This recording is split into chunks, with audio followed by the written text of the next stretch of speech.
തുടർ നടപടി ഇതുമായി ബന്ധപ്പെട്ട ഏറ്റവും നിർണായകമായിട്ടുള്ള ഒരു കാര്യം കരുവന്നൂർ ബാങ്ക് തട്ടിപ്പിൽ CPM-ന്റെ ഉന്നത നേതൃത്വത്തെയും അതോടൊപ്പം തന്നെ പാർട്ടിയെയും ബന്ധിപ്പിക്കുന്ന തരത്തിലുള്ള അന്വേഷണ പുരോഗതിയിലേക്കാണ് ഇപ്പോൾ എൻഫോഴ്സ്മെന്റ് ഡയറക്ടറേറ്റ് കടക്കുന്നത്. കാരണം ഇത് കള്ളപ്പണം വെളുപ്പിക്കൽ കേസാണ്.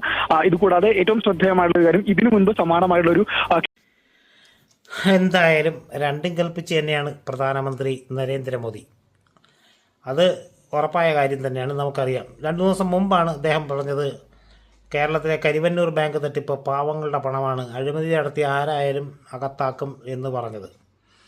നമ്മൾ ഇപ്പം കണ്ട ക്ലിപ്പ് ഇന്ന് വന്ന ഒരു വാർത്തയാണ്.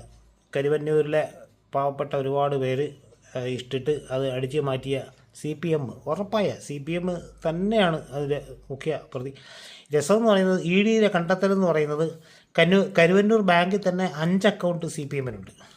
പിന്നെ തൃശ്ശൂരിലെ ഏതാണ്ട് പല ബാങ്കുകളിട്ട് 25